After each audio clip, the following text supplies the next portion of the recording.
Hello all, welcome back again to cinema icon channel. Review వచ్చేసి dude film. So మొత్తానికి నా experience ఏంటనేది మీతో షేర్ చేసుకునే ముందు నాదో చిన్న రిక్వెస్ట్. మన ఛానల్ కానీ ఎవరైనా కొత్తగా వచ్చింటే డెఫినెట్గా సబ్స్క్రైబ్ చేసుకోండి. ఎందుకంటే మన దాంట్లో వాల్యుబుల్ కంటెంట్తో పాటు genuine content up to date ఉంటుందన్నమాట. సో ఇంకా రివ్యూలోకి అయితే వెళ్ళిపోదాం. ఇంకా మొత్తానికి మూవీ నాకు ఇచ్చిన ఎక్స్పీరియన్స్ చెప్పాలంటే వర్తే భయ్య. మీ టికెట్ కూడా వర్త్ అని చెప్తా. అండ్ లిటరలీ ఏదైతే కంటెంట్ తోటి ప్రదీప్ రంగనాథ్ గారు ప్రతి సినిమా ద్వారా వస్తారో అదే యూత్ఫుల్ కంటెంట్తో పాటు మంచి emotional drama along with love యాంగిల్ని కూడా బాగానే ప్రజెంట్ చేశారు డైరెక్టర్ గారు అయితే. అండ్ మొత్తానికి అయితే ఫ్యామిలీతో కూర్చొని చూడొచ్చా భయ్య. మంచి యూత్ కంటెంట్తో పాటు మంచి ఎమోషనల్ కామెడీ ఇవన్నీ వర్కౌట్ అయినాయని అని అడిగితే ఎస్, డెఫినెట్గా వర్కౌట్ అయినాయని నేను చెప్తాను. అండ్ ముఖ్యంగా ఎమోషనల్ డ్రామా అన్నప్పుడు లవ్లో చూపించే ఆ ఎమోషనల్ చాలా డిఫరెంట్ యాంగిల్ ఉంటుంది.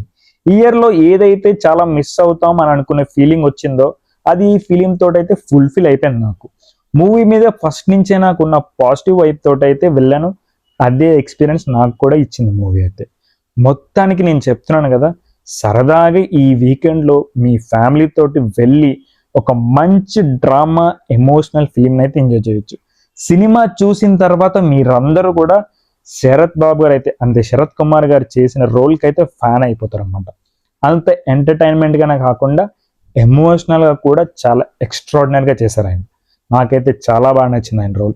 ఇంకా మమతా గారు అండ్ ప్రదీప్ రంగనాథ్ గారు మిగతా క్యారెక్టర్స్ అన్నీ కూడా చాలా ఎక్స్ట్రాడినరీగా ఉంటాయి. The way of design.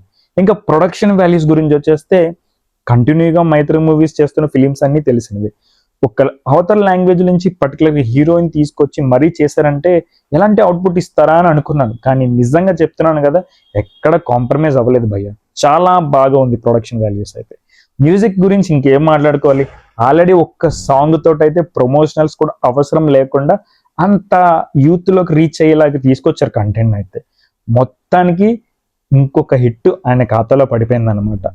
చెప్తున్నాను కదా, డెఫినెట్గా థియేటర్లో చూడాల్సిన మంచి ఫిలిం ఇది. And don't forget to subscribe